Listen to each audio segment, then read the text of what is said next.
கருப்பு உளுந்தில் டேஸ்ட்டாக கஞ்சி எப்படி செய்கிறது அப்படிங்கிறத தான் இப்போ பார்க்க போகிறீங்க. ஒரு 200 எம்எல் கப்பில் இது மாதிரி கருப்பு உளுந்தை எடுத்து அதை ஒரு 7-8 மணி நேரம் நைட்டு ஃபுல்லாக ஊற வச்சிங்கன்னா கரெக்டாக இருக்கும். அதை ஒரு ப்ரெஷர் பேனில் காலையில் மாற்றிட்டு அதில் துளி உப்பு சேர்த்துக்கோங்க. ப்ரெஷர் பேன் அல்லது குக்கரில் மாற்றிக்கலாம் நீங்கள். உப்பு கொஞ்சமாக சேர்த்து அதை நல்லா ஒரு 10 விசில் வேக வச்சுருங்க. நல்லா வெந்துடட்டும்.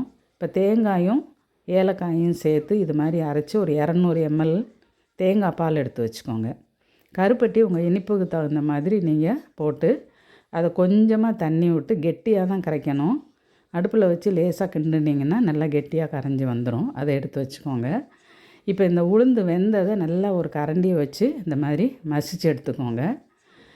இந்த கருப்பட்டி நீங்கள் கெட்டியாக தண்ணியில் கரைச்சி வச்சுருக்கிறத இப்போ இதில் ஊற்றிக்கோங்க.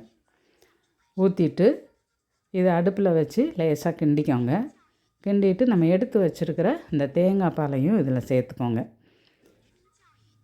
இந்த கருப்பட்டி சேர்க்காமல் நீங்கள் வெறும் கஞ்சியாக கூட உப்பு மட்டும் போட்டு அப்படி குடிக்கிறதா இருந்தால் குடிக்கலாம். இப்போ சுகர் இருக்குது அப்படிங்கிறவங்க அப்படி கூட குடிச்சிக்கலாம். இல்லை அப்படின்னாக்கா இந்த மாதிரி செஞ்சு கொடுத்திங்கன்னா குழந்தைங்கள்லேருந்து பெரியவங்க வரைக்கும் எல்லாருமே இதை சந்தோஷமாக சாப்பிட முடியும். இப்போ ஒரு 2 வயசெல்லாம் குழந்தைங்க இருந்தாங்கன்னா இதை சாப்பிட கஷ்டப்பட்டால் நீங்கள் என்ன செய்யலாம்னா மிக்சியில் இந்த உளுந்தை அரைச்சி எடுத்துக்கலாம். எடுத்துட்டு இது மாதிரி லேசாக நுர வந்த உடனே அடுப்பை ஆஃப் பண்ணிடுங்க. தேங்காய் பால் ஊற்றுனதுக்கப்புறம் அதிகமாக கொதிக்க விட வேண்டாம். இதை ஒரு பவுலில் மாற்றி ஒரு ஸ்பூனை போட்டு கொடுத்திங்கன்னா எல்லாருமே சந்தோஷமாக குடிப்பாங்க. ஹெல்த்துக்கு ரொம்பவே நல்லது.